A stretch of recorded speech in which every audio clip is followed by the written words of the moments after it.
du mariage, c'était dur pour moi, pour le père aussi. Quelle est cette histoire? Mon Dieu, quelle est cette histoire? Bongo n'a pas trouvé d'autres personnes ailleurs que cette fille-là. Qu'est-ce qu'elle est cette affaire-là? Qu'est-ce que je n'ai pas fait? J'ai jeûné, j'ai prié. Elle-même aussi dit, maman, moi je ne comprends pas, maman. Je ne comprends pas comment. J'ai dit, on va prier. On est allé à la cathédrale, là, il y a chez les sœurs qui sont là, ils ont une chapelle là-bas, nous sommes allés, on a prié. J'ai dit, tu demandes, elle dit, maman, qu'est-ce que je vais faire? J'ai dit, c'est ta vie, tu dois t'adresser à Dieu. Et il te dira ce qu'il faut faire. On va prier.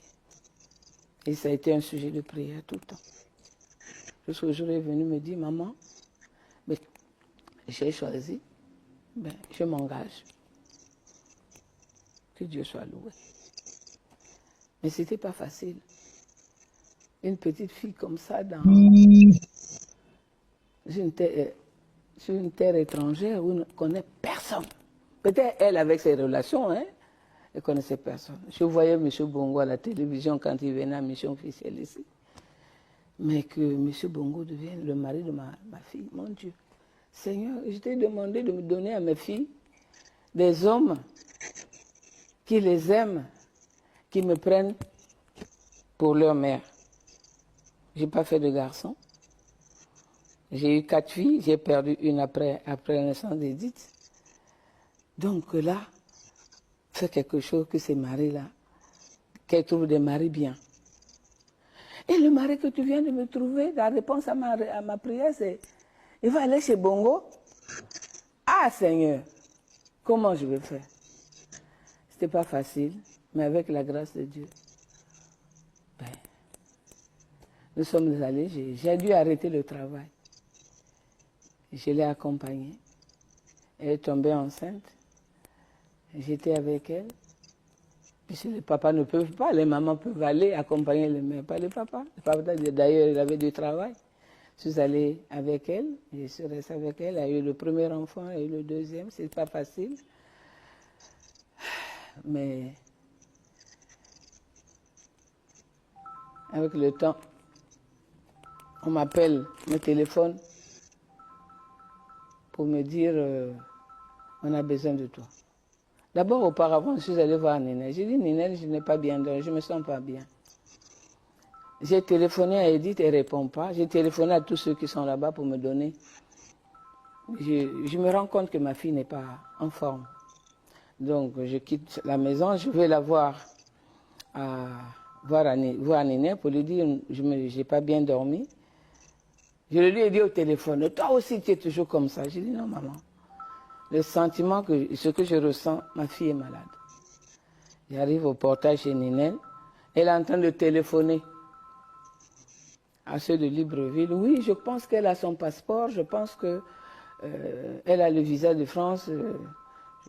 Vous parlez de passeport, de visa, c'est quoi? Non maman. Et là on est à 9h. 9h, 10h. Elle dit, maman, Edith s'en va en France maintenant, là. Et on vient te chercher à 14h. Elle dit, pourquoi? Mais elle doit partir, elle ne se sent pas bien. J'ai dit, qu'est-ce que je vous ai dit? J'ai dit qu'Edith n'était pas bien. Vous avez dit, non, toi aussi, tu te fais des soucis. Je le ressens, vous le savez bien. Bon, on est parti. Ben, on est resté le temps qu'il fallait. Mais une chose est vraie, Edith avait un très grand cœur. J'ai brûlé beaucoup d'étapes. Je reviens un peu sur les temps après la conférence nationale, la guerre et tout. Mais Edith s'est occupée de beaucoup de gens, des amis et connaissances. D'ailleurs, elle le faisait d'une manière anonyme, n'en parlait à personne. C'est après sa mort que tu rencontres quelqu'un. Maman, yo maman Edith. Je dis oui. Ah, moi, na wana malamu wasale ngai. Oyebi nga na alia wa batina nga na Afrique du Sud. Naki malade. Ah, maman, j'ai quelque chose à te dire. J'étais malade. C'est dit d'abord qu'il s'est occupé de mes études, qui m'a envoyé en France pour me soigner. Et si je vis là, c'est à cause d'elle. Beaucoup de situations comme ça. Beaucoup, beaucoup. S'est occupé de la famille, je dis bien de toute la famille. Ceux qui sont dans le besoin, n'importe quel, que ce soit sanitaire, scolaire, des problèmes, on va le lui poser. Elle le règle, personne n'est au courant. Personne. Quand elle est tombée malade, et je m'attristais tellement, je n'étais pas bien. Elle a appelé une de ses amies, Nini Bomboko, dit « Pourquoi maman est sale comme ça? Pourquoi elle est habillée comme ça ?» Elle ouvre son sac et dit « Bon, va, achète des habits, fais les lui coudre. Tu lui amènes, elle doit être propre à côté de moi. Sinon là, elle est trop triste, je ne veux pas voir ça. » Durant toute sa maladie, elle ne s'est jamais plainte. Et quand je ne me sentais pas bien, elle dit « Maman, tiens bon. La souffrance que j'ai, je ne peux pas la souhaiter à mon pire ennemi. Maman, je souffre beaucoup, j'ai très très mal. Je ne crie pas, je ne pleure pas. C'est pour vous soutenir, vous. » Et ça a été comme ça tout le long, jusqu'à son départ. En 1996, Madame Edith Lucie Bongo Ondimba crée sa fondation dénommée Horizon Nouveau. Avec cette fondation, elle va sillonner tout le Gabon, avec une volonté miraculeuse de celle qui ne cessa de lutter pour sa propre vie, autant que pour sauver celle des autres.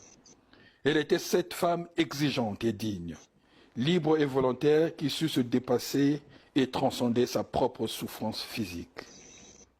Monsieur le Président, ce n'est pas sans émotion que je prends la parole ce matin pour m'adresser à vous. J'aurais préféré dispenser l'Assemblée de cette allocution. J'aurais préféré éviter cette situation inhabituelle. En effet, Monsieur le Président, en remontant ma mémoire, je n'ai pas retrouvé une occasion pareille. C'est une occasion particulière pour moi de m'adresser à vous de manière aussi officielle. Vous comprendrez donc que devant cette Assemblée, je sois particulièrement émue. Mais je n'aurais pas pu me taire non plus, après tout ce qui a été fait. Nous inaugurons certes aujourd'hui le siège de la Fondation, mais nous inaugurons d'abord votre travail. En effet, Monsieur le Président, ceci n'a été rendu possible que grâce à vous. Il est des discrétions que j'apprécie. Vous nous avez soutenus, vous nous avez accompagnés dans la réalisation de ce projet, et ceci efficacement et discrètement. Aujourd'hui, c'est surtout pour vous que je veux parler, pour cet homme que vous êtes, pour cet homme que d'habitude j'accompagne, mais qui aujourd'hui a accepté de m'accompagner.